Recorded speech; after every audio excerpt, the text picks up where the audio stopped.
class as possible. And to that end, I do a roll call, and maybe I'll ask a little bit of a question to go along with it, just to kind of get the blood flowing and get the communications up and started. You may find that I'm going to ask for a little more participation than some folks are used to, or maybe some people are comfortable with, but I find it enhances the learning of the whole class, and I learn that way myself. So we'll get into that a little bit more when we get to the class nuts and bolts. So just a quick word or two about myself. I'm Professor David Wynn. I've been enjoying teaching with NGS. This is my 4th year. I'm in the middle of my 4th year. And I, too, achieved my master's degree through NGS several years ago and found tremendous practical application and a couple of nice promotions because of the efforts and the good things that we do learn in the syllabus. So let me go ahead and jump right in. What I'm going to do is I'm going to call your name. If I completely botch your name, or you prefer to go by something other than what I've got written down here in the course list, please let me know, and I'll try not to make that mistake twice. So when I call your name, just let me know you're here and where in the world you are tonight, because one of the cool things about distance learning is we've got people typically halfway around the globe and some people right next door, but it's kind of neat to know who's where. So Cameron Helen, where in the world are you tonight? I am out in Litchfield Park, Arizona. It's about half an hour, 45-minute drive from Phoenix. Okay, thanks. Good to have you here, Cameron. Do you go by Cameron or something else? Or? Yeah, Cameron. Cameron's fine. Okay, great. How about Edgar Martinez Olivias?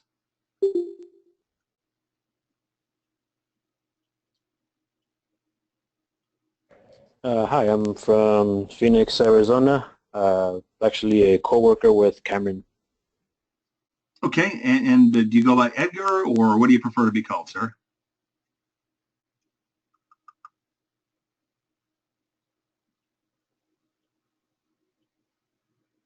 Okay, I see a live mic, but I hear no sound, so we can always get back to that. Good to have you here tonight. David Gartke? Yep, Dave Garkey. I live in Rhode Island, and that's about it. Okay, you go by David, Dave, or Sir, or some other name? Either one, Dave's fine. All right, fantastic, Dave. I'll go by Dave or Professor Wynn or David or whatever gets a response. I'm good with that as well. Okay, Ronald Bustos? Ron Bustos here. I'm from Boston, Massachusetts. Neat. So am I, sort of. Actually, from Middlesex County. That's where I grew up. Ronald, you going by Ronald, Ron, Big R? What do you prefer to be called? Ron is fine. All right, Ron, you got it. Welcome. Larry Spicer is excused this evening. He said he may not be able to make it, and it looks like he did not. That's okay. We'll catch him up. Samuel Taylor. Yeah, my name is, I go by Sam, currently stationed at Fort Bragg, North Carolina. Oh, fantastic. Good to have you on board tonight, Sam. Jahey Carter? Actually, it's Jaimeo. I go by Jay. You go by Jay, okay. Actually, it appears in 2 different forms here, so we're going to go with Jay. All right. Good to have you. I've been sentenced to South Georgia. Also, another Air Force guy. I see that. I'm actually a prior Navy guy myself, but don't you Air Force guys hold that against me too badly. Roger that. Megan Holmes, I see that she might not be able to attend tonight or might be jumping in later, so we'll keep an ear out for Megan. Dakalo Magoda? Good evening. I'm from Johannesburg, South Africa. Okay, and did I pronounce your name correctly? Yes. Okay, terrific. Great to have you here. I think you win the award for furthest away, unless one of the other attendees surprises me. Matthew, I see you're on board, and I will be having the course recorded and turned in tonight, so that'll facilitate, that kind of a translation presence, and good to have you on board tonight. How about Judith? Yes, sir. Judith Antoine. I am currently TDY in the Army, and I am currently in Doral, Florida, attending a course, military course. Fantastic. Good to have you on board tonight. Okay, I think that's just about everybody. Is there anybody I didn't call? Because typically in the attendees list, I've got someone whose name is phone caller, but I don't have that tonight, so I think we're good. Nope. Okay, I'm not hearing anybody say that I'm here and didn't get called on. I myself am calling in from just outside of Philadelphia. I do travel extensively, primarily with my company, but I do live outside of Philly, and that's where I'm reaching you from tonight. So let me go ahead and make sure we've got the right view of what we're doing here. I'm going to go ahead and start with the course description, kind of let you know what to expect tonight, and then we'll get into the nuts and bolts of it. There were some recent changes to the course materials and the coursework and how that's formatted, and everybody's having a couple of growing pains with that, but I think we're going to be okay. Let's just go ahead and make sure we're all clear on that tonight. So tonight, of course, you're beginning QSM 570, Performance-Based Management. This is a course I especially enjoy teaching, not just because the content is interesting, but because it drives a lot of good, healthy conversation. Participation is key. And I do find that a lot of the materials we talk about in this class, I get to use them in my day job, if you will. Get to use them extensively, and it's helped me out personally and professionally. I think it's been good for those around me as well. Hopefully you'll have the same experience or better. So course description, the course is going to focus on providing students with an understanding of performance measures and systems with emphasis on practical application. We're going to get to use this stuff in a couple of test case scenarios, which is really pretty neat. We're going to learn about the theory of variation and its impact on process performance. And we're also going to build upon some of the courses you've already taken. At this point, I believe everybody has a mature problem statement and has done a fair amount of coursework leading you to this course, which should dovetail very nicely with where you left off. Some of the course objectives tonight, as with many courses in NGS, if not all, we're all going to develop some additional knowledge or sharpen knowledge we already have, specifically in the following areas: understanding the value of managing by data through the use of performance measures. We're going to be able to identify categories of performance measures and determine what the right mix is to make things happen, to make things work in the way they need to. We're going to be able to assess and then either design or refine performance-based management systems for an organization or business or service. We'll also be able to understand and apply the concepts of the balanced scorecard. That's probably the most complex thing that we'll do in this class, so we're going to spend a little extra time on that just to make sure that knowledge has a really good foundation going forward. And then finally, we're going to understand Dr. Deming's theory of variation and be able to identify how it can impact organizational performance, attitudes, and ultimately throughput. That's a pretty interesting video that we're going to see. It's actually held up pretty well over the years. If you've seen the Deming video, you know where I'm coming from. If not, that's something we're going to do between now and the next class. So let's talk about a few of the course outcomes. Students will have a working knowledge of performance management systems that will enable them to be advocates and advisors to their home organization or any organization you may end up experiencing time with. They'll help demonstrate practical application by managing data concepts and be able to apply them in multiple challenging environments. Also, we'll be able to apply pretty much everything you get here directly to your MVP. So this is a terrific MVP building part of your syllabus. As far as some of the required readings, I don't require folks to go out and get the Harvard Business Review materials. However, if you've got great tuition assistance or you feel that you can enhance your experience by doing so, I do encourage it.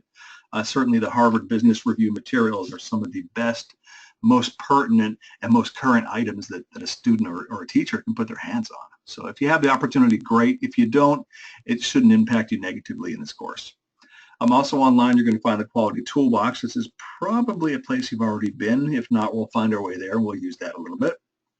So some of the supplemental materials, there is a video case study. We're going to talk about Dr. Edward Deming's red bead experiment. Anybody in the cohort ever have the experience of watching and maybe discussing the Deming video? Yes, this is Ron. I have, sir. You have? Okay, great. So this won't be necessarily a new concept to you, but you probably back me up when I say that it's some of the best video produced in probably 1978 or 1979. It's really cause for good discussion, but the one technical thing I do need to ask, Is anybody using Apple Gear for this course? Not any Apple software such as an iPad or any other Apple stuff. Again, this is Ron. Yeah, I'm using an iPad. Okay, Ron, you may have a compatibility issue with the link to the Red Bead experiment. And anybody who has Apple Gear might. I think they worked the bugs out of that, but if for some reason you cannot experience the Deming video, please let me know. There's a kind of a cumbersome workaround, but we can get you there. Okay, and we will talk about where to find that and what our commitments are going to be relative to that video. So written case studies, you're going to get to experience the neighborhood pizza performance experience again, as I think that you already have, and you may one more time before your classes are over. We'll also have access to quality tools for strategic planning, balanced scorecard, and strategic planning Excel templates to use as we go along. We're going to try to give you all the materials you need to be successful in here. So we have course support slides. I don't like to call them death by PowerPoint, but it's tempting from time to time. And that's why I like to try to be a little more vocal, a little more give and take. You're going to hear me say that volunteerism is kind of the cornerstone of this course, and it is. We're going to do something I call a peer review, and I'm going to describe that a little bit more in the coming moments of this class, and that'll give people an opportunity to actually virtually stand up, walk us through their DQ, accept praise or challenge from other students in the cohort, and that'll certainly count towards enhancing not just your experience, but your participation requirements in the class. So speaking of requirements in the class, the class deliverables are broken down loosely by percentage, and you'll see that the MVP assignment number 1, which is a team assignment, represents about 40% of your grade for this course. About, I say about because it's give or take a little bit. The neighborhood case study, neighborhood pizza case study, which is assignment 2, will also count for about 40%.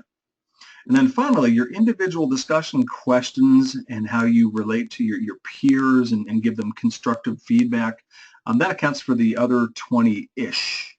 I'm going to say ish because we will need to be participating in class.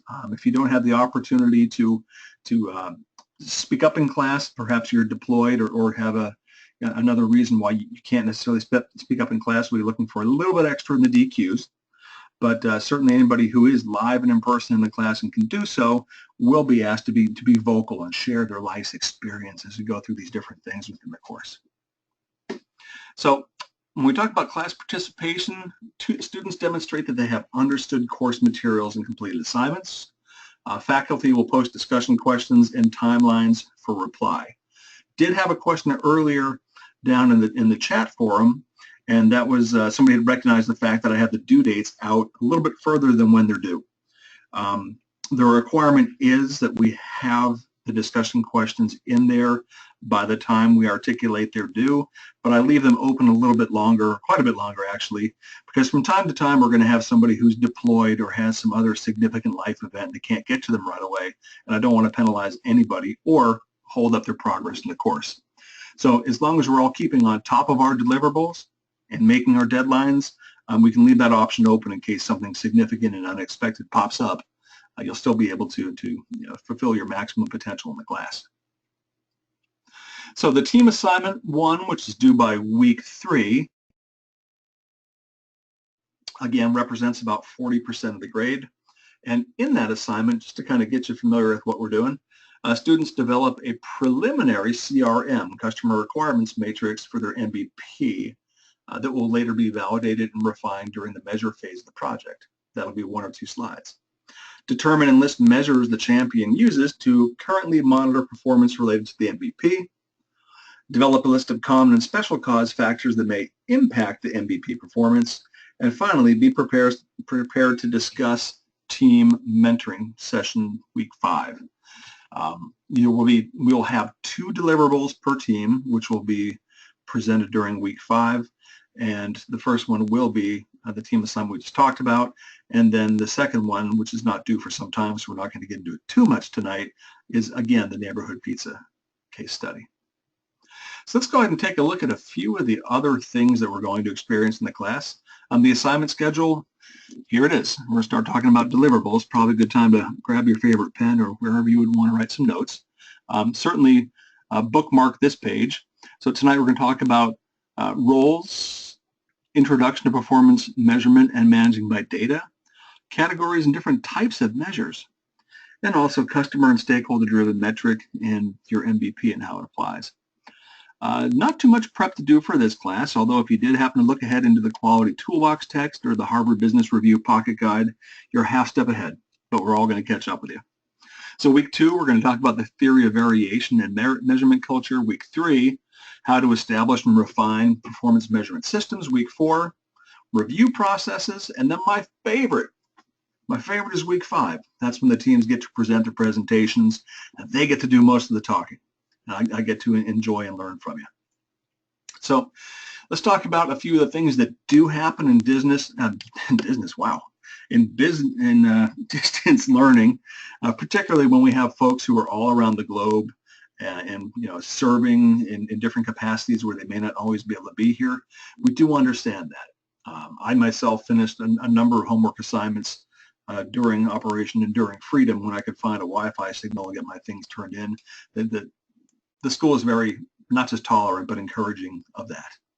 NGS fully supports the professional travel of military service and its students, as those activities help them acquire practical experiences that add to their contributions.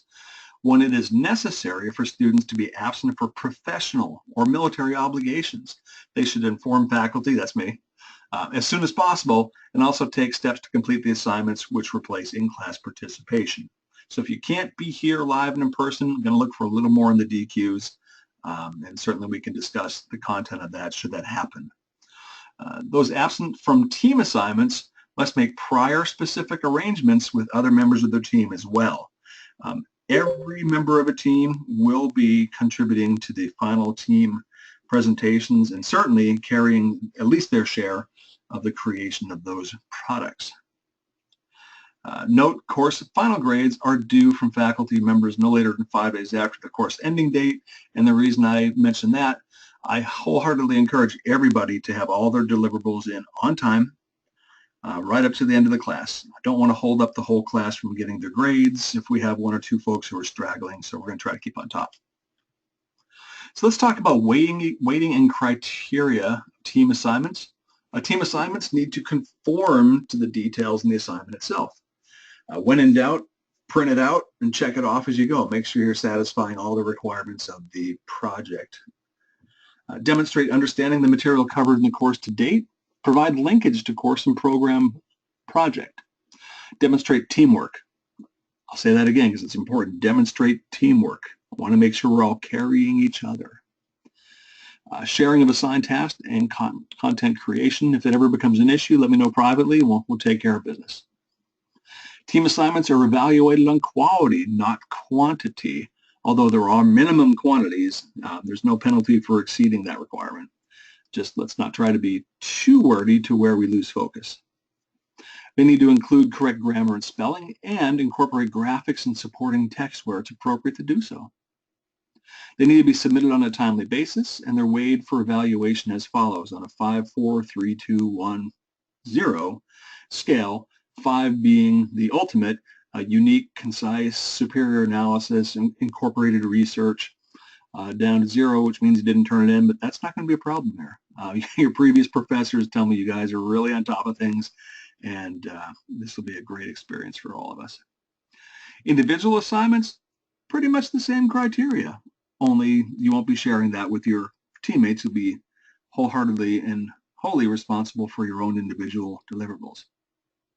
So class participation, response to other students' postings, I'm kind of discouraged when we say, I think so too, or hey guy, nice post.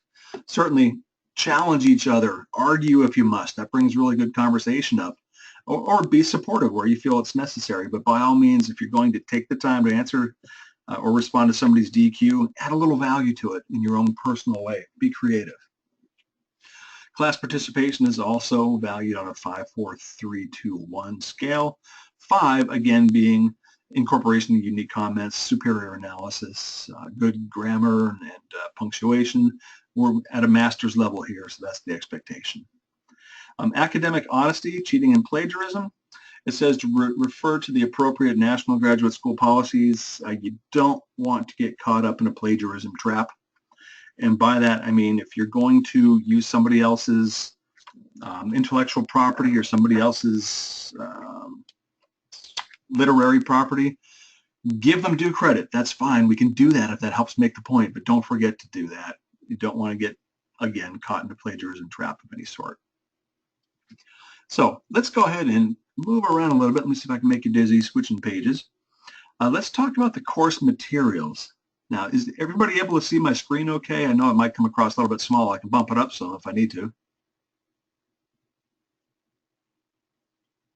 Are we good?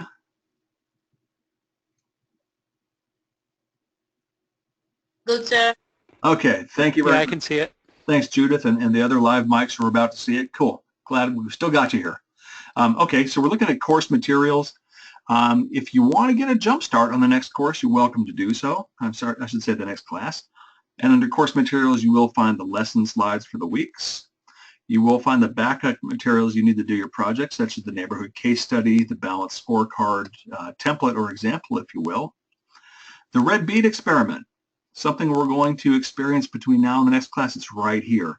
And again, for those of you rocking Apple gear, give it a try. If it's not working for you, we do have a workaround we can get to you right away. And of course, evaluation at the very end of this thing, we certainly invite you to, let NGS know what of this really worked for you, what didn't work for you, any recommendations you might have for the student body who will follow you in the next few runs of the course. We have recently retooled the course, and I think it's a lot more cohesive and it follows a much more logical pattern than it had prior to this. But if there's anything we missed, certainly let me know directly. And also at the end of the course, go ahead and put in that evaluation for the good of students who will follow you. We always appreciate that. The discussion forums, there's a couple of ways to access them. Here's one. It's kind of the old-fashioned way. I don't know if you've been into the new style of DQs since you began your studies. This is the old-fashioned way to get there. It's a little more cumbersome. Perhaps a more rapid way is to go into coursework. In coursework, you're going to go ahead and see the DQs. It does say post or due Sunday, 7:30, but here's my rule of thumb. Here's actually my rule of the class, if you will. We're meeting on a Wednesday. By my watch, it's 8:23 Eastern Standard Time. Would really like to see everybody have their DQs posted by Sunday midnight. Again, by Sunday midnight following the class. That will give the other folks in the class opportunity to go ahead and respond and get credit for that and enhance the learning of the DQs. So here's your first deliverable. So pens up, if you will. First deliverable is going to be DQ 1 and 2, which will be due Sunday night by midnight. And also, let me make sure I'm right here, week 2 DQ1, I believe it pertains to the red bead experiment. Let me take a peek in there and make sure I'm not speaking out of turn. And there it is. So for next week, your deliverables are week 1 DQ1 and 2 and week 2 DQ1 after having experienced the Deming video. So I do like to go ahead and recap at the end of class just to make sure that everybody got that in case anything was missed or anybody had to drop off for whatever reason and didn't catch that.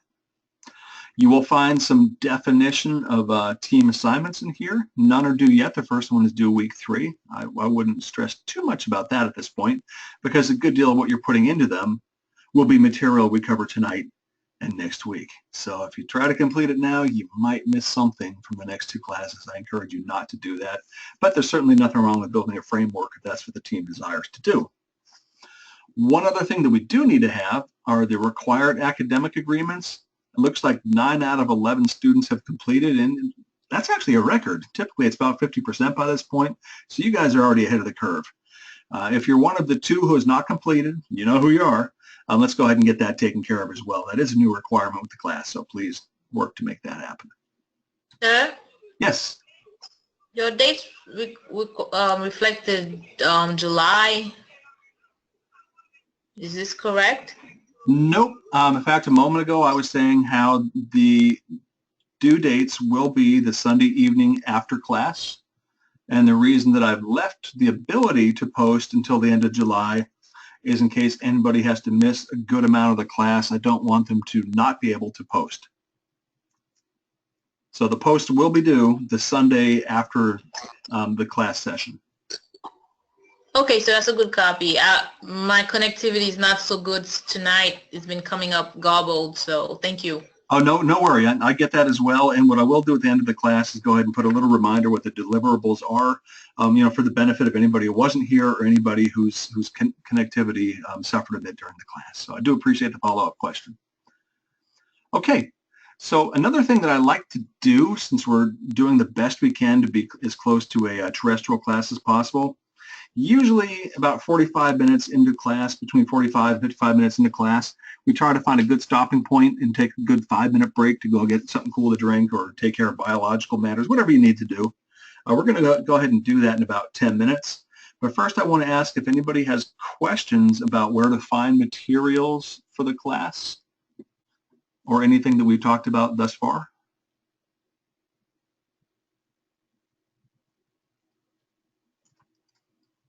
Okay, so hearing none, let me go ahead and go to course materials.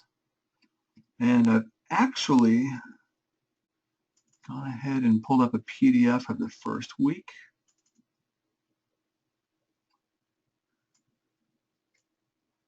Okay, let me change my screen here for everybody's benefit. And there we go. So let me make this a little bit larger. And we can go ahead and get into tonight's slide deck. I'll tell you what we'll do. We'll go ahead and get through about the first 8 or 10 pages. The entire deck, I think, is about 31 or 32 or 33 pages. So let's go through the first 10 or so, take our 5-minute break, and then we'll come back and finish. Kind of go back through what we've discussed tonight and what some of the future deliverables are, and then we're going to call it a night. One of the things that I really, really do like is that NGS has expanded these classes to 2 hours. I know not everybody's a fan of that, but I don't ever want to have to rush through things, especially if we kind of step into something that's especially interesting or especially confusing. I want to make sure that the entire class has the benefit of experiencing one another for that full 2 hours. If we end a few minutes early, no worry. My personal goal is not to ever have us end late. I'm going to try to stick to that. So let's do this. Let's go ahead and jump into the slide deck. One thing that I will do that may differ from what you've seen before, I'm going to ask for volunteers along the way, such as, have you ever experienced this phenomena? Who would like to tell us about something along these lines in their place of work? If I don't have a volunteer, my military friends will understand when I say I'm going to go for a voluntold. So it kind of keeps each other on our toes. So let me go ahead and get started, and you'll see exactly what I mean momentarily. So tonight, lesson 1 is performance-based management. Let me go ahead and get to where I can turn some pages. So the course objectives, we've already reviewed them at the beginning of class. Again, we're going to develop student knowledge, skills, and abilities. We're going to run right through up to the point of the Dr. Deming video, but we're not going to do that together tonight. You'll be doing that before the next class. Course outcomes we've already talked about. I think we've already gone over the syllabus review, so we're in pretty good shape there. So let's talk about, as a practitioner, as a person who will have their master's in quality systems management, what are some of the work roles you may perform that may differ from what you're doing today or may be enhanced by what you learn into what you're doing today? You may establish new performance management systems for an entire organization or a major component element. You may find that you're tasked to evaluate the system that's already in place and make meaningful recommendations or try to cut out some waste, some muda from what's already out there. You could serve on a performance management team, advising or consulting. That's not a bad place to be, to step into a peer organization and make things better based on some of the materials that you learned here. You may conduct benchmarking, external research on performance measures. May establish or refine your own work unit or team performance measures. You may establish performance measures for an improvement project or a process. So what I do often hear from students somewhere around week 3 or 4 is that this class might highlight some of the inefficiencies of your current quality management system and may actually spur you on to improve things even before the class is over. Do that. That's a good place to be. So one thing that I did want to go ahead and reach out to the class and ask about tonight Let me see if I can get my pen to work here. I think I can. Conduct benchmarking. Has anybody in the class ever conducted a benchmarking activity that might be of interest to the rest of the class? And it doesn't necessarily have to be completely about process-based management or performance-based management. This is Sam. What do you got? When I was stationed up at Fort Meade, I worked for the NSA, and as a team chief, I was tasked with designing or redesigning the not only the new hire training program, but the current employee retraining process. So we looked outwards at other branches and divisions to figure out what they were doing right and brought those points back to our team. Okay, and in its truest form, what Sam has just articulated here is benchmarking. It's stepping outside of your normal four walls or your normal squadron or boat, wherever it is you work, and trying to either bring them some good or bring some good back to your home organization or service. That's benchmarking in its purest form. Does anybody else have a benchmarking experience they might like to tell us about? Hey there, Professor. It's Jay. Hey, Jay. Okay, well, of course, in the military, we have what we call readiness exercises. And I know here they call it benchmarking, but we refer to it as best practices in the military. So if we have an exercise, then we'll take what worked for us and what didn't work for us and put it in a document, and another base will ask for it, and we just share that information back and forth to see which practices were the best and which worked the best. The same thing as benchmarking, we just call it best practices. Okay, Jay. Yeah, I'm certainly familiar with the vernacular of all those things. And I like the way you said what works for us and what doesn't work for us. And I would also add what could potentially work for us that we learn elsewhere. And I'll go ahead and tell a personal benchmarking story and then kind of tell you why we took a sort of a detour into benchmarking off of the page here. So I was overseeing an experimental flight test program, and we had a problem with FOD. I think the Air Force calls it FOE. It's foreign object damage, foreign object elimination. It's when pieces or parts or things that don't belong there enter your aircraft or other system and could potentially cause traumatic failure. So we had a problem with tools getting left behind on the aircraft. This resulted in us having to recall flying aircraft when it was discovered the tools were missing, which led to loss of missions, that led to late deliveries. It just led to nothing good. So we decided we needed to go do some benchmarking. And initially we had benchmarked, an airline, we had benchmarked a military squadron, and actually that I was a part of at the time as a reservist. And we couldn't quite get to any kind of innovative answers that we hadn't already thought about. We were already pretty thorough, I think, in our root cause corrective action activities. So we did kind of query some of the key stakeholders and try to understand why is it important that we don't have FOD or lose tools on our aircraft. What other industry or place is it vital that we not have tools or pieces left behind? Someone said, well, if you're going to go in and have surgery, it's probably a pretty good idea that the surgical team has all the tools at the end of the operation that they started with, so you don't have anything inside of you. Wow, light bulb went on. So we were actually able to go to a local hospital. We were able to go into a surgical department, and while we couldn't enjoy a real live surgery, and we did have some of the folks who perform surgeries and support them kind of walk us through their process. Before they begin the operation, they visually check the tools, and then another person visually checks and accounts for the tools. During the operation, at various times, they know which tools should be in use and which ones shouldn't. Someone is responsible to go back and recheck. Before the patient is sewn shut, they do one more accounting of all tools, and then before the patient is rolled out of the surgical room, there's one more final review of the tools. It seems like an awful lot, but when it comes to the consequences of leaving a tool inside of a patient or leaving a tool inside of an aircraft in a critical flight critical area, the stakes are too high. So you do have to do something extraordinary and kind of reach out perhaps out of your own area of expertise to do some kind of benchmarking to bring home a good solution. So that's my own personal example, and the other folks who spoke up had some good examples.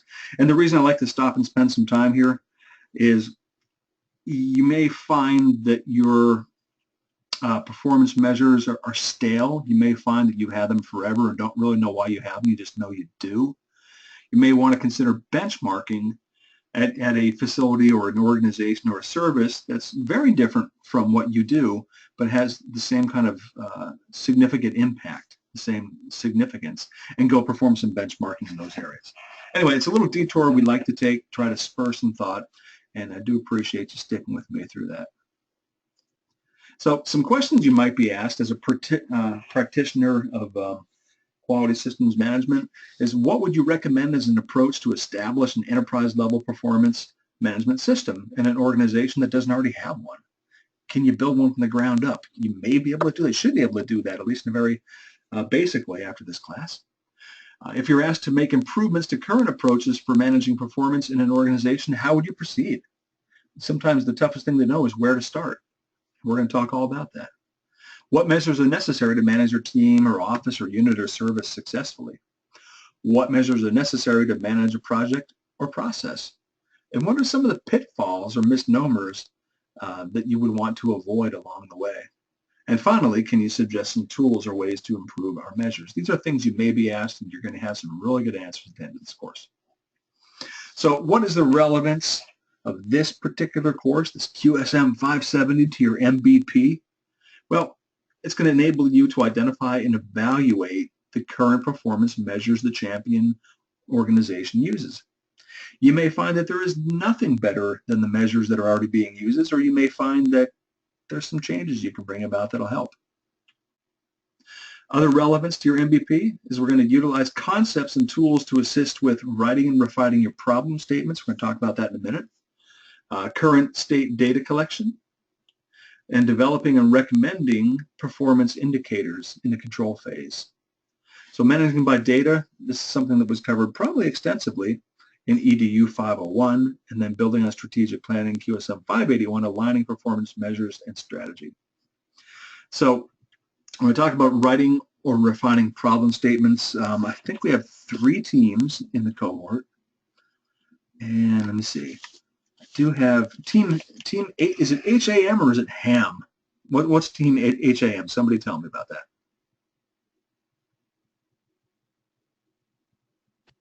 It's actually unfortunately. Go ahead, Ken. Oh no, I was going to say it's actually team UTC. Originally, myself and Edgar had Judith part of our group, but due to circumstances, she had to be moved to a different group. Okay. So it's team UTC now. UTC, all right, very good. And do you find that you have an effective problem statement? I believe so. Okay, and do you think that might change over time? Like maybe become ineffective or need to be tuned up? Oh, I'm sure it will. I'm pretty sure you're right. I just want to go ahead and make sure of that, and also get to know what the team was. And when I saw Team HAM, I was genuinely curious because I have not looked at your projects to date. So now I know we're Team UTC. How about Team Variance? Is that a current name for Team Variance?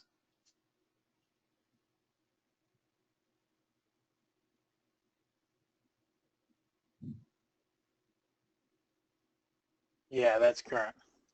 Okay. Dave. All right, Dave. And do you find that you have a good effective problem statement?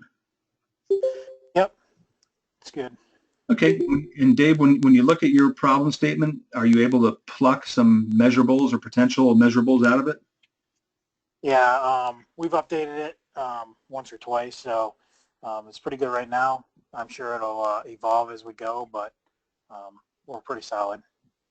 All right, great. Yeah, it almost certainly will change and evolve over time. That's a good word, evolve. It doesn't necessarily have to change, but it will mature and it will evolve. Finally, Team Aircraft Prime. Is that still the name?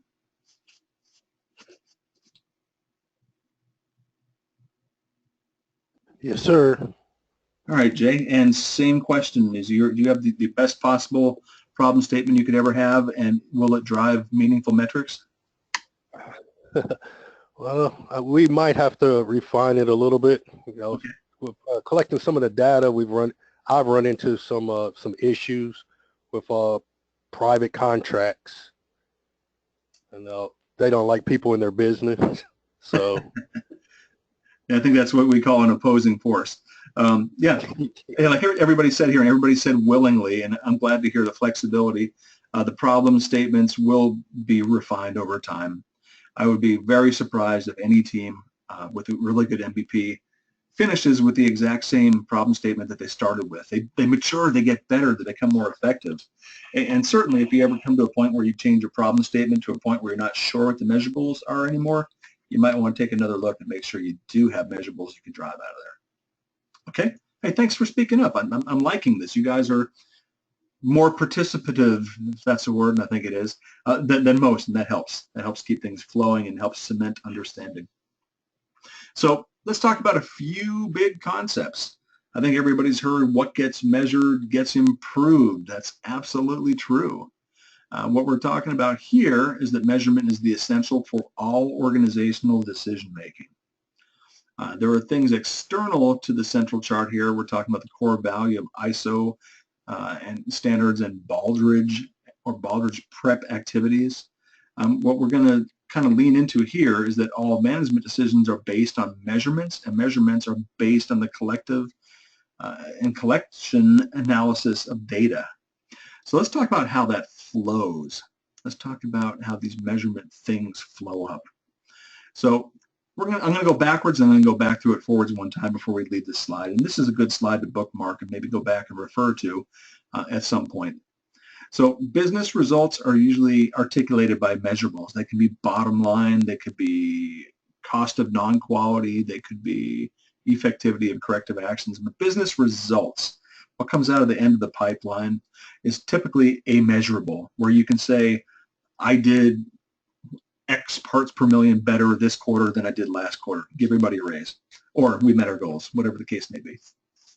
So human resource focus and process management will contribute directly to these measurements and these business results. And human resource focus and process management, where does that come from? Well, that comes from customer and market focus and strategic planning. They have a symbiotic relationship. That's why there's so many arrows going in so many different directions here. And finally, when it comes to strategic planning and customer and market focus, leadership is ultimately responsible for harvesting what it is that the customer wants and articulating that in a way that we're going to be successful. So let's go through it in a slightly more linear way. Leadership will lay down a strategic focus, perhaps strategic planning, based on customer and market. What are the strategic things that we need to do to capture, to control, to grow our customer and or market or service focus? And then we'll go ahead and take that strategic planning and the customer market focus, and we'll make sure that we have the right human resource focus to achieve those goals and the right process management to be successful in achieving those goals and drive business results. All along the way, measurement, analysis, and knowledge management will play a part. They'll play a part in everything that we do. Again, your business results will be measurables. Here's measurement, analysis, knowledge management. Your process management, to know if your processes are in or out of control. Your human resource focus, your manpower issues. Your strategic planning is typically articulated in here's current state, here's desired state. And your customer market focus, if you don't understand what kind of performance your customer and your market demands to be successful, then you're going to be out of business or out of a service. That too is a measurement analysis and knowledge management. Again, this is a good page to bookmark and go back to at some point. So let's talk about a couple of notable quotes over time. Grace Hopper, I believe she was a rear admiral. She may have been a full admiral, I forget. But I really like what she says here. One accurate measurement is worth 1,000 expert opinions. I like that. That's pretty solid. That's why she was the admiral. H. James Harrington said measurement is the first step that leads to control and eventually to improvement. If you can't measure something, you can't understand it. If you can't understand it, you can't control it. If you can't control it, you can't improve it. And then finally, Douglas Hubbard, in the writing How to Measure Anything, Finding the Value of Intangibles in Business, said, if a measurement matters at all, it is because it must have some conceivable effect on decisions and behavior. If we can't identify a decision that could be affected by a proposed measurement and how it could change those decisions, then the measurement simply has no value. So think about measurements that are around us, some of the not so obvious things that we measure without even thinking about it. Any baseball fans out there? I am. Okay, so Cameron is a baseball fan, and Cameron, is your favorite team, do they keep score, or do they just kind of play until everybody gets tired and goes home? No, they keep score. So the score is immeasurable. Cameron, while I got you on the hot seat here, can you name 5 other measurables in baseball? You can start with batting average, home runs, RBIs, ERA, WHIP. Sorry, what was the last one? WHIP. WHIP in baseball. Explain that, please. WHIP is, if I remember right, it's walks and hits per inning. Man, you dug deep for that one. So the point that Cameron's helped me articulate here is there are measurements all around us, even if you don't think of them as measurements. In fact, I think we spent a little more time. We could probably pluck no fewer than 50 or 60 fairly obvious measurements in baseball. So again, if measurement matters, it must have conceivable effect on decisions and behavior. So in baseball, the conceivable effect is that if you get more runs than the other guy, that's measurable, you win the game. If you win more games than the other guy, that's immeasurable. You get to move on to the divisional playoffs and on and on and on to the World Series. There's measurables all around us. Who in class other than Cameron likes to cook?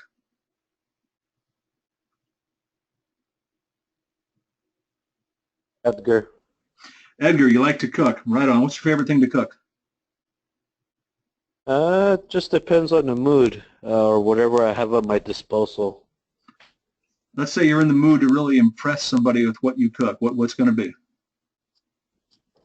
I don't know. I'd probably do something like chicken cordon bleu and vegetables, I'm guessing.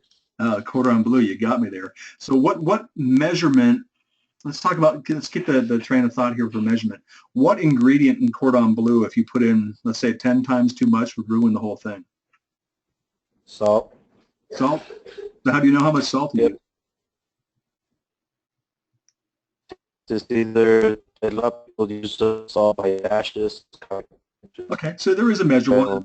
A dash of salt is a little bit vague, but we know it's not a shovelful. We know it's probably slightly less than a teaspoon, but a dash is a measurable. Or if Iger's recipe calls out for, I don't know, 4 pounds of cheese, using 1 pound of cheese in that capacity probably wouldn't drive the desired result. So the point here is measurables are all around us. Does anybody else want to serve up one that may not be so obvious to everybody?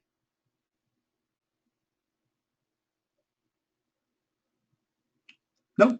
Okay, I will. Today was a really nice day in Philadelphia. First time I've been able to get on my motorcycle and ride it into work in a while. Really enjoyed doing that. And I enjoyed doing it so much that I was impressing myself with, how slow the cars around me were going. So I looked at my speedometer and said, oh, that measurable tells me that if I continue what I'm doing, if I continue this process, I'm probably going to get a big fat ticket. So I need to chill out and throttle back a little bit. So a measurable is a speed limit. Anyway, measurables are all around us. And as H. James Harrington and Grace Hopper and Doug Hubbard stated, a measurement has value, especially when you take action on it or it drives a behavior, particularly the right behavior. Guys, thanks for raising your hand and volunteering. That helps. So what isn't measuring by data?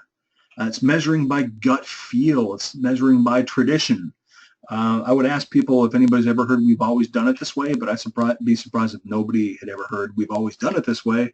Probably not the most ideal way to run your business or service.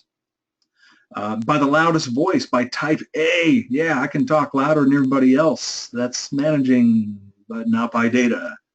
So that's not measuring by data. And finally, what is not measuring by data could be by belief system. And the quote here is, our leading indicator of success is that divine providence is on our side. A little rough to measure that, but these are examples of what is not measuring by data.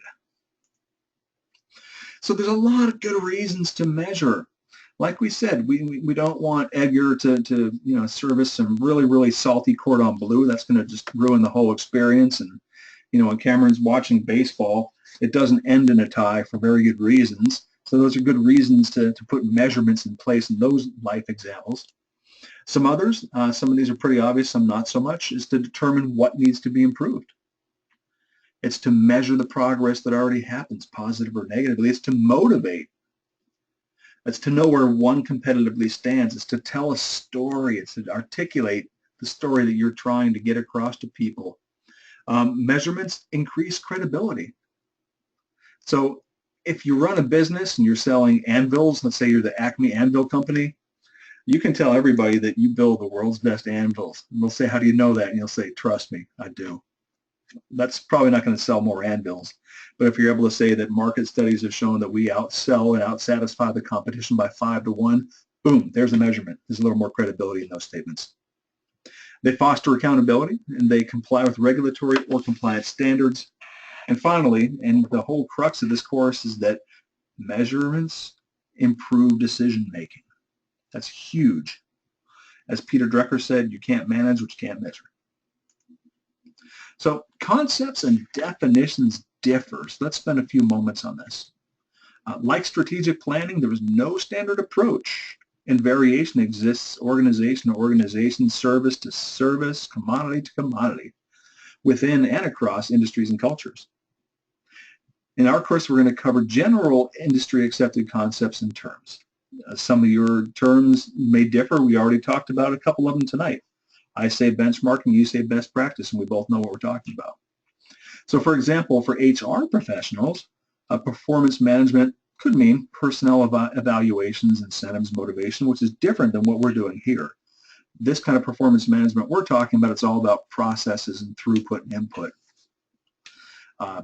Key performance indicators, KPIs, we're going to get into that a little deeper in this course. May mean objectives to one organization, but strategies to another. So let's do this. True to my word, I do want to take a 5-ish minute break so people can get up, stretch, kind of generate thoughts for the next half of the class. I'm going to do the same. So let's go ahead and meet right back here in about 5 minutes. Everybody good with that? Roger that. Okay, right on. We'll see you in 5 minutes. Okay, let's get restarted. Anybody measure anything over the break?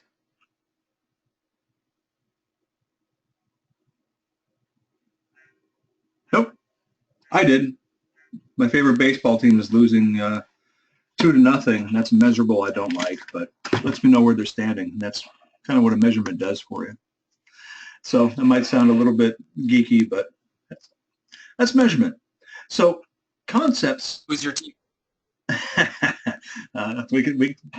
The Red Sox. I grew up with the Red Sox, and even though I lived all around the country and some points in the middle of it, I always kind of go back to the Red Sox. They're my team too. Ooh. Yankees. These are just, well, Yankees, I kind of get that. Although as a little kid, I did live in Long Island briefly, but I sort of warmed up to the Mets. But it's okay. It's okay. I try not to miss the Yankee Red Sox games live and in person every time that I can. Okay. So anybody else measure anything during the break? So let's start thinking those kinds of terms from time to time. It's a little non-traditional, but you'd be surprised what's measurable out there. All right. So let's talk about measurement categories and types. There are as many as you can imagine, but we're going to hit some of the high spots. So a measurement, by definition, the dimensions, quantity, or capacity of anything as ascertained by comparison with a standard. It's quantifiable. Numbers are used. So, Yankee fan, how do you know if your team's in first place? You can check the stats. They have the standings. That's what they call them, standings. Okay, and if you're in second place and the Red Sox are in first place, how do you know that? How are you comparing to a standard to know that? If that happens, something's wrong. I appreciate you stepping into that with me. But yeah, it's against a standard. The standard in baseball rankings are the number one team has a higher win percentage or a lower loss win percentage, any way you want to chop it, than the next team. Measurements are all around us, and they are compared to a standard. It's like when we're cooking, we're having our cordon bleu. If you're putting a teaspoon, let's say you're putting 4 grams of salt into your recipe, somewhere under lock and key in controlled conditions is a thing that somebody determined was a gram. That's a standard. So you know exactly how much a gram is if you ever absolutely have to. Performance metrics. Performance metric, these are indicators of a group's or unit's or company's ability to carry out the critical activities needed to achieve its objectives. Performance metrics are focused on delivering results and outcomes and articulating those deliveries. So why is the distinction so important? And it is important. That previous page, which is page 12, is probably a good one to bookmark for future use. Why is it important? There are overwhelming amounts of areas that can be measured in any organization. Selecting the right area can be a challenge. It may not always be what's so obvious to you. The focus of performance-based management is on how those measures that contribute to the business and mission success are articulated. That's the whole crux of the activity we're undertaking here. So attributes of a good metric, they're meaningful to the customer. They provide information on how well goals are being met. They're simple, understandable, logical, and repeatable. One thing I like to tell my folks who create metrics for us, the best metrics are, without being overcomplicated, you shouldn't need a Rosetta Stone to read metrics, I don't think. Best metrics leave very few questions unanswered. So if you look at a metric and it doesn't articulate something that's especially critical to the process or performance attribute you're articulating, probably want to take another look at it, see if there's a way to get that in there. It shows a trend. Otherwise, it's a snapshot. It's yesterday's newspaper, what happened at a given time. Maybe it's nice to know, but what does that mean in contrast to history, in contrast to your future goals? So like we talked a moment ago about baseball, let's say a team has 43 wins and 34 losses. Good to know, but you need to balance that against a standard or a context. What is the value of that? How is that important? What's the trend? Have targets or goals or standards for comparison. A good metric has those.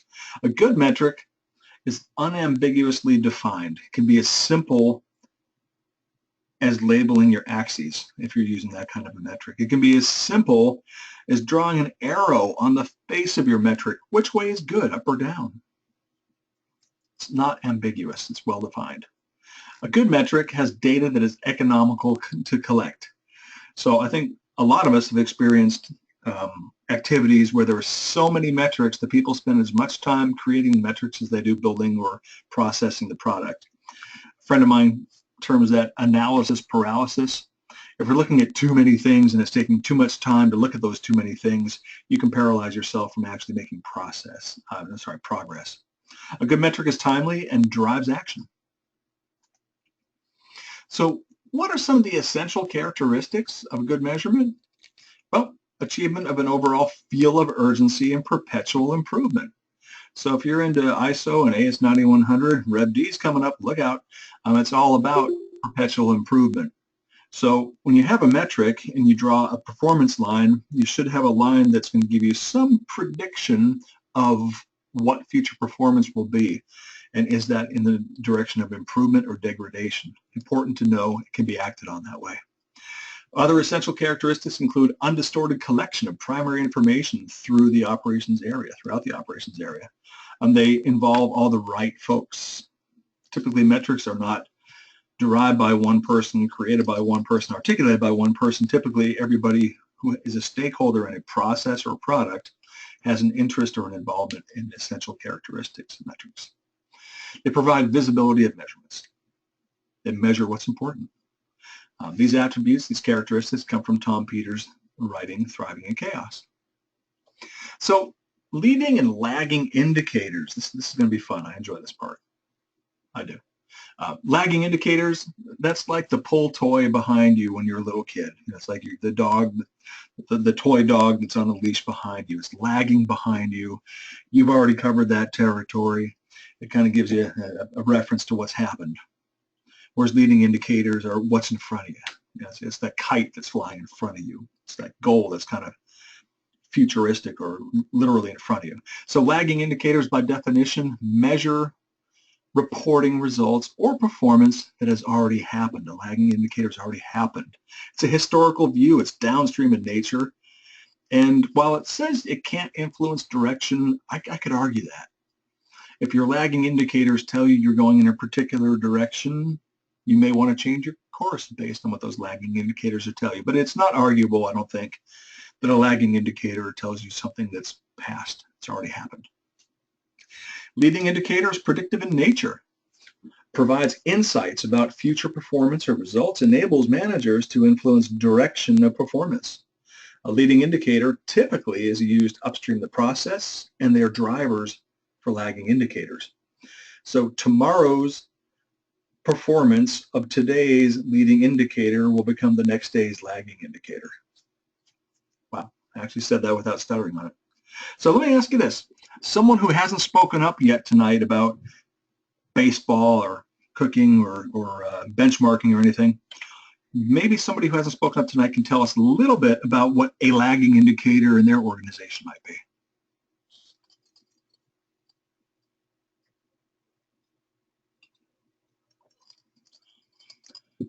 Okay, I'm gonna have to do that voluntold thing. No, I can go, Professor. This is Ron. All right, Ron, I do appreciate that. Yeah, no problem. So I don't usually cook too often, but the only thing I know how to make is reservations. And one of the things that I look for in reservation are Yelp reviews. So whenever you go to certain restaurants, you pick, closest Latin-based restaurant in your area, you tend to look for those stars, and those stars are usually based on people's experiences and their activities at those restaurants and how they felt about the environment, taste, and from there, that's a good indicator to me. And that's a leading or a lagging indicator? I believe it's lagging because it's kind of, those stars are telling you what people have experienced already. Exactly. That is a lagging indicator. Something's happened in the past that's been measured, and you're making a decision based on that. So while you might have heard about that amazing new Greek restaurant, I don't know, on Boylston Street, if you go into Yelp and you find that they just can't get rid of those darn cockroaches, and so they have a really low rating, it's going to help you pattern your behavior in a way that's beneficial to you. Super. Good example. Sorry about the cockroach thing. That's pretty gross. A leading indicator. So somebody we might not have heard from tonight. What is a leading indicator in your business or service or organization?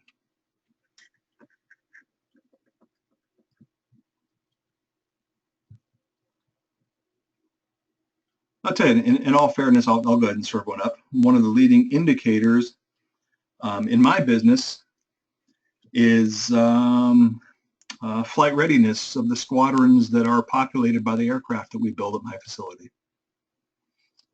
It's desired flight readiness.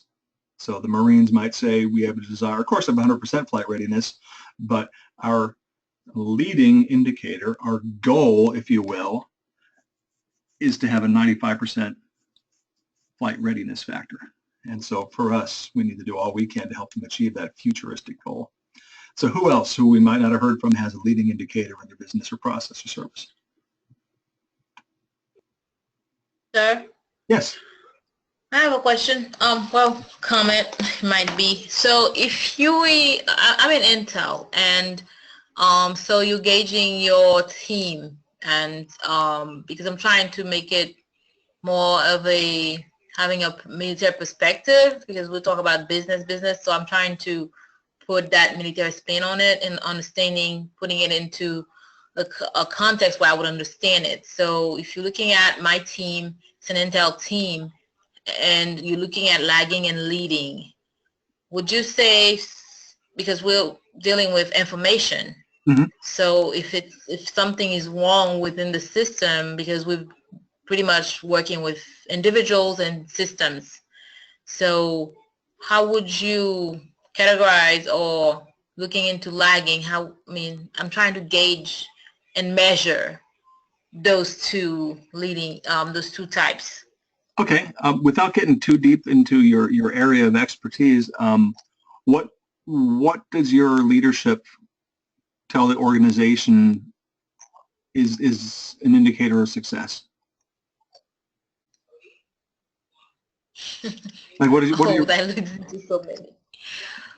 When we know that we've given the information at the right time, and the guys who are supposed to do a mission, they successfully complete their mission. So that makes everybody happy. Everybody comes back alive. Everybody's good to go. So we're good. Okay, so timeliness is an excellent measure. So what do they expect from time of knowing something critical to time of communicating that? What's the expectation?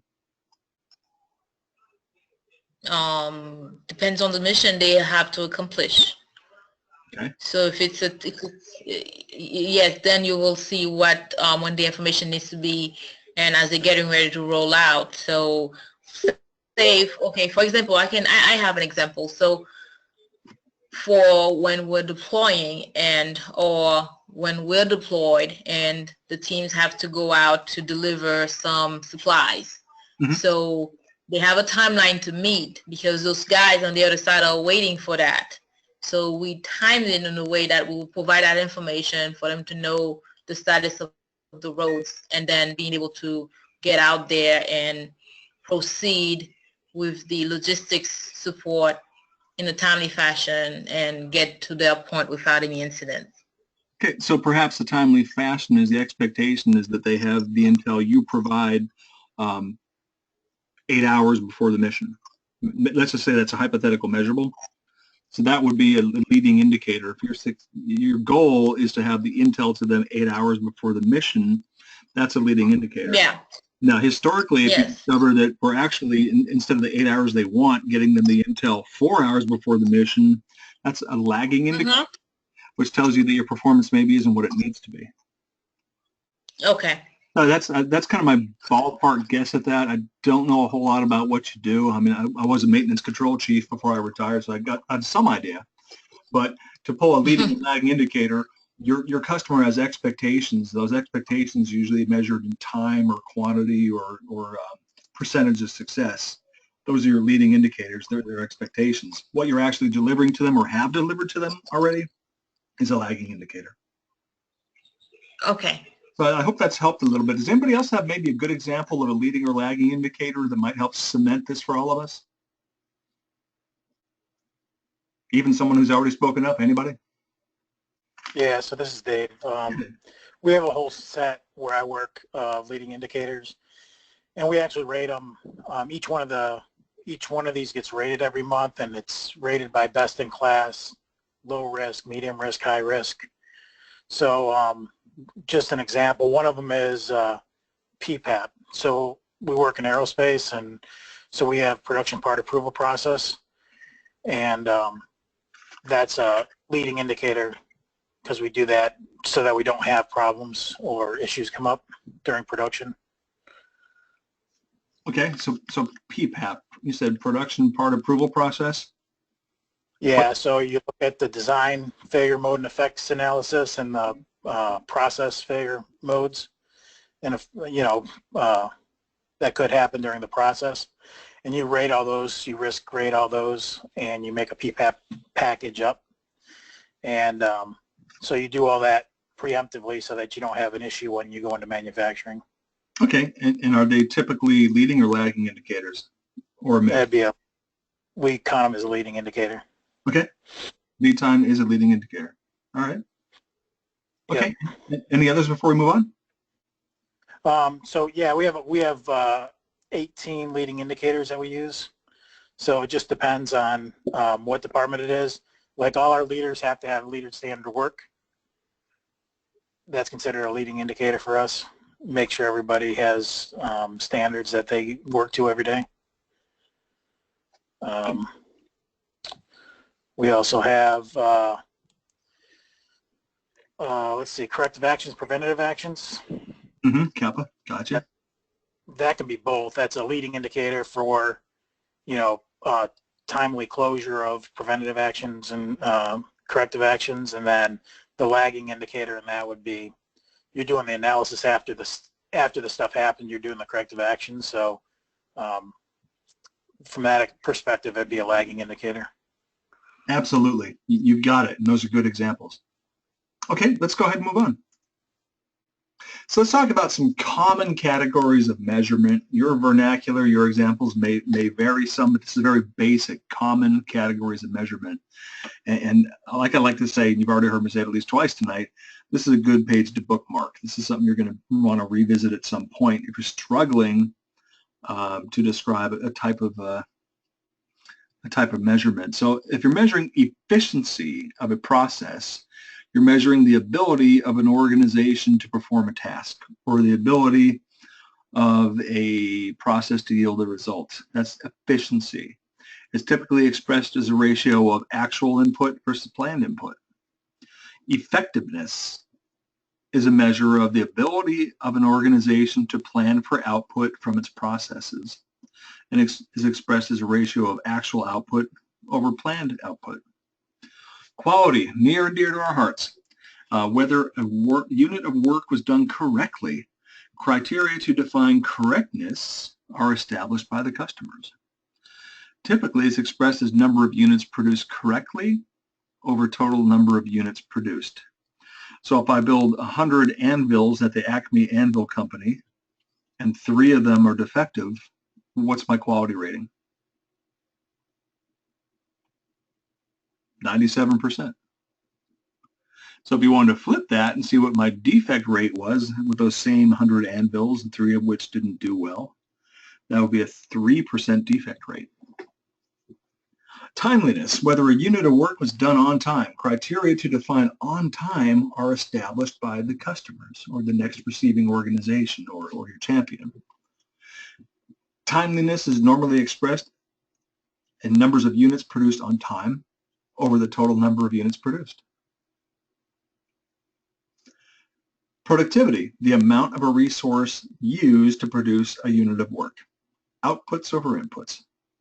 Very simple, very esoteric description, but you will want to dog-ear this, because if you're tasked with measuring or articulating a measurement of quality or timeliness or productivity, this is a great little guide to kind of lead you in the direction of what kind of a metric you want to create. So let's talk about measures and results, business and mission impacts. Efficiency versus effectiveness. So a measure of efficiency is typically lagging type indicators, perhaps, such as program inputs that have already happened, program processes that have already been executed. Those are efficiency results. Effectiveness is a little more here and now, and also a little more futuristic in that effectiveness measures are typically outputs and outcomes or desired outcomes. So again, measures and results. Efficiency is typically inputs and processes. Effectiveness is what's actually being produced and going out the door. Input measures. Input measures describe the resources, time, and staff utilized for a program in terms of total funding in current dollars or discounted dollars, and strength or work hours. Again, input measures can take any flavor needed to support your project, but they are very typically in funding and strength or hours when you're describing resources of time and staff utilized for a program. Let's talk a little bit about work process measures. Indicators, they're indicators of the way that work gets done in producing the output at a given level of resources, efficiency, and effectiveness. They do not measure attributes of a final product. So a work process measure probably isn't going to be articulated in a let's say a first-time quality measurement. Process measure is going to be more about process yield. Typically, they correlate with the characteristics of output without actually being the output.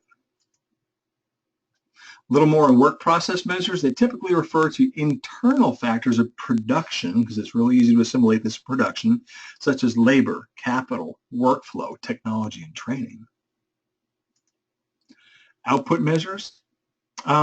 Who can describe just any random output measure that you have in your service or a hobby or some other experience in your life? What's an output that you measure?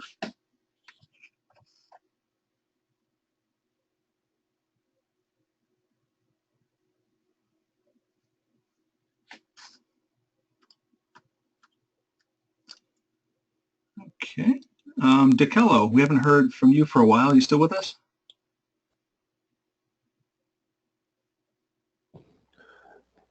How about mission effectiveness? Jay, mission effectiveness is absolutely a good output measure. Who else might have a good example of an output measure that they see in their day-to-day? I see a couple of live mics. What do you got? Could it be FPY? I'm sorry? FPY percentage? What's SPY? First pass yield. Oh, FPY. I thought you said SPY. I don't know what you're talking about. First pass yield? Yeah, that can be an output measure, both a desired one and an actual one. So output measures are typically goods or services produced. It can be articulated as successful flight hours or first pass quality. Discrete definition of service, such as pay accounts maintained. Proxy measure, dollars per sale. That's an output measure. That's a profitability measure. An output measure can be have highly dissimilar products that can be rolled up into metrics such as net operating sales.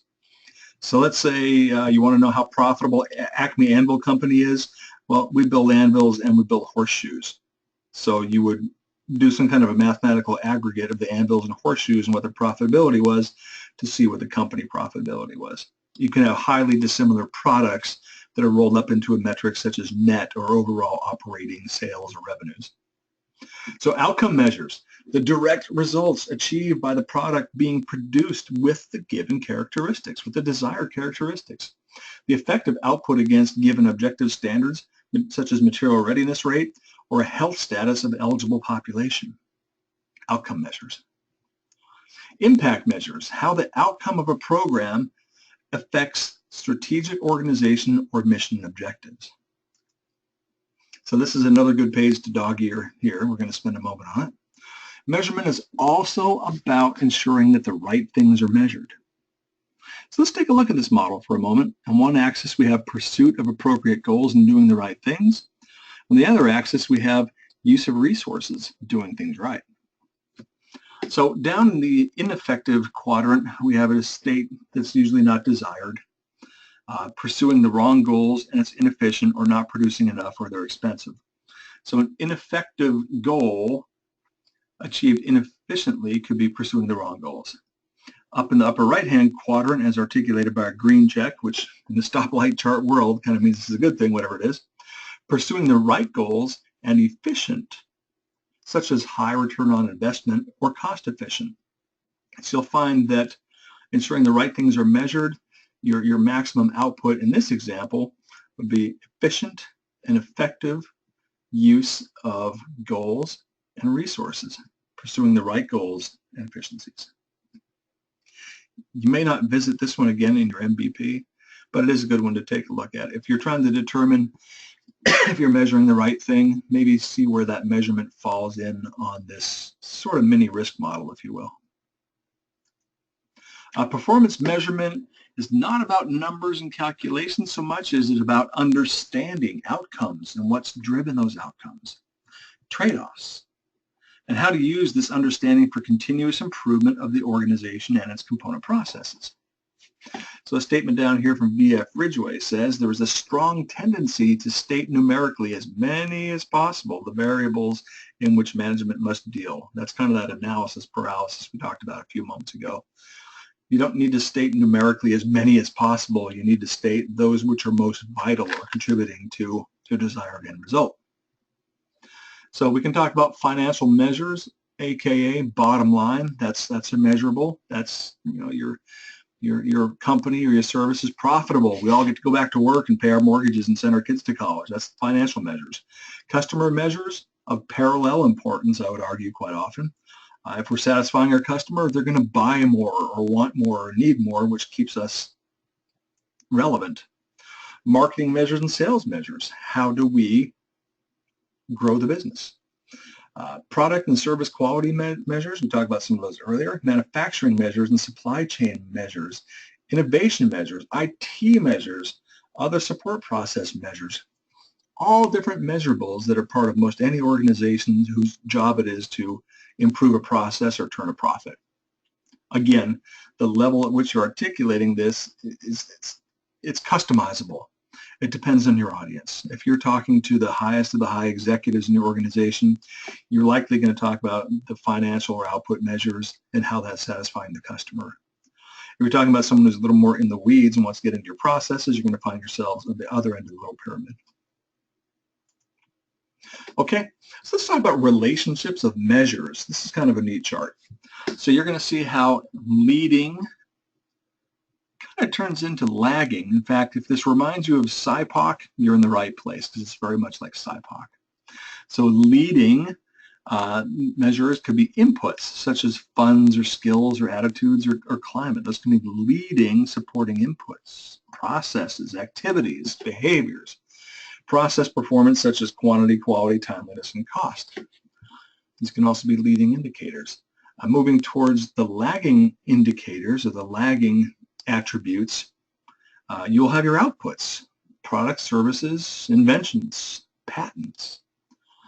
Very not so discrete, but very obvious outcomes such as internal, external, like customer value or internal outcomes. So again, your leading indicators are going to be your inputs and your processes. And as you move up the value chain to your lagging indicators, having accomplished your goals, you'll have your outputs and your outcomes. So your outputs and your outcomes specifically have a couple of different ways of being articulated as well. So your external outcomes are more customer-centric. Your external outcomes will include timely delivery, perceived quality, customer experience, customer loyalty, customer success. Those are your external outcomes. Your lagging indicator internal outcomes can be revenue, quality, cost reduction, employee sat, learning, profit, competitive advantage, employee retention, and innovation. Those can be your internal outcomes. So these are the relationship of measures leading to lagging. So let's talk a little bit about customer-driven approach to determine MVP measures, CRM, and problem statement. So a customer-driven approach, that is the basis for all of our MVPs and for most of what we all do professionally. It's customer-driven. Somewhere out there you have an ultimate customer who has an ultimate desired state, and it's up to us to figure out how to get that to them so that we can sustain or grow. Customer and stakeholder-driven, it's imperative that we identify customers and stakeholders and what their requirements are and determine what the right measurements are to articulate those requirements and the health of them. It usually starts with identification and focus on key business processes that deliver products and services to external customers. Customer and stakeholder-driven approach includes deployable attributes to support processes, such as serving internal customers, and suppliers management processes as well. Customer requirements matrix is an essential tool. So everybody's taking QSM 550, is that correct? Yes. All right. All kinds of mics lit up on that one, so I'm going to go with yes. In 550, you determine the alignment and relationship of the problem statement indicators with CRM. You've taken the measurements out of your problem statements and somehow assimilated them into your CRMs. That's vital. That's a customer-driven approach in its truest form. So MVP, CRM, and measurements, using the initial customer requirements metrics done in 550, continue to validate with customers. Go back and revisit your stakeholders. Is this still true? Is this still what you want? Does this need to grow or change in any fashion? Very important questions to ask. Determine if there are disagreements or differing views of the type or importance of indicators among the stakeholders. Things will change. Perhaps the stakeholder or the champion you started with isn't the one you have today. So certainly let any changed stakeholder or champion know the path you've been on and validate that's still the right path. And if not, make your changes accordingly. Compare and contrast current problem statement with the champion's inputs with CRM. Determine the relationship of the problem statement indicators to the customer requirements indicators. Determine if there are any conflicts or disconnects. Determine if indicators in the problem statement should be modified based on customer inputs. Kind of like we talked about earlier when I was asking each team about the health of their problem statement and can you pull deliverable measurements out of them.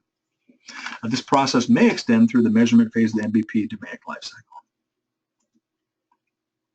So problem statements, you've already done them. We're not going to reteach them. Certainly, if you ever want a little bit of rudder on refining them, we're happy to provide that. Let's talk about the MVP problem statement, success factors, and clarifications of them. In your current problem statement, are the champion's outcomes clear? What does success look like to them? Is it reducing cost, improving on-time delivery, improving quality, improving readiness? Usually one indicator of the quality, cost, time, triad is the key driver. This is usually a top most imperative KPI that's been articulated for you. Ask questions to be clear about desired outcomes and their priorities. If we reduce overtime hours, for example, thereby reducing labor costs, but on-time delivery suffers, are we successful? So be aware of cause and effect relationships. That's pretty much what we're saying here. You know, for every action, there's typically an equal and opposite reaction. So if you're improving in one area, make sure you're not just moving the pain to another area. Check to see if the champion and staff are in agreement about what outcomes and how, are desired and how to measure them. So again, this course is not about retooling your problem statement, but we do like to tie it in to remind the teams creating these meaningful MVPs to go back and check. Make sure the measurements we are creating and perfecting in this course are still relevant. Stay relevant. Okay, so for our first class, we covered a fair amount of ground tonight. So let's talk about what's coming up. What are the deliverables? Well, the theory of variation. Again, we're going to enjoy Dr. Deming. Let me see if I can pull that syllabus up if it hasn't blinked out of me. And it has completely blinked out of me, so hang on one second, please.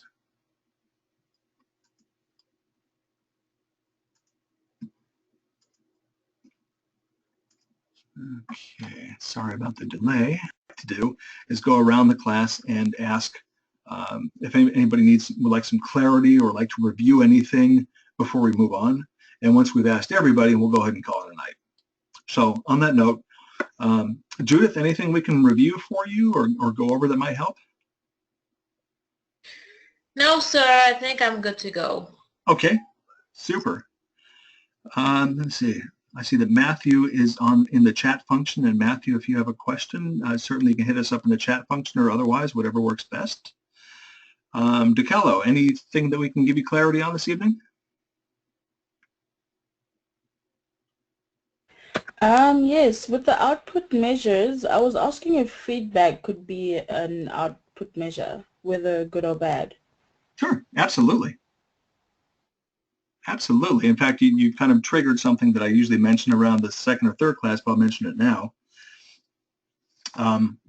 If you're lacking a measure, you can go ahead and create measures through surveys, and surveys can give you other output measures you might not have known. You could have the outputs of a survey to help drive a behavior or drive an improvement as well. Good question. I'm glad you asked that.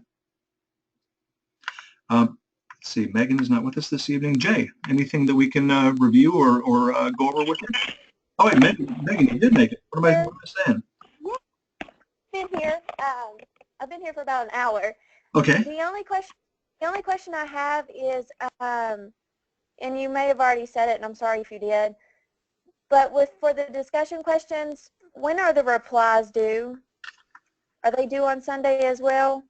Yep. Well, the replies, no. The replies certainly before the next class. And that's why I asked the people have their original responses in by midnight Sunday. No penalty for getting them in early. In fact, that's appreciated. But yeah, if we all have our initial replies in by Sunday midnight, everybody in the cohort will have time to submit a meaningful response before the next class. Okay. Good deal. And hey, glad to see you were able to join us and bring a little extra clarity with you. Yes, I only missed about an hour, so not too bad. Well, you can enjoy the recording. Anybody can. It was really good. Jay, anything we can go over with you? No, sir. I think I'll take this and chew on it for a while, and I might have some later. No worry. I'm easy to get a hold of. How about Sam? No, sir. I'm good to go. Okay. Let's see. Larry is not with us tonight. No, Larry is not. Ron? No questions here. Okay. Dave, anything you'd like to review with us this evening or get clear? No, I'm good. Excellent. Stay good. Edgar? None at the moment. All right. And rounding out the roster, how about Cameron? No, Professor. I believe I'm good. Okay. Well, everybody is good. So everybody's going to remain good. And class, I did definitely want to thank you for participating as you did. I seem to enjoy that a little more than some, but again, I think the real world examples help cement the understanding for all. So thank you very much for participating tonight.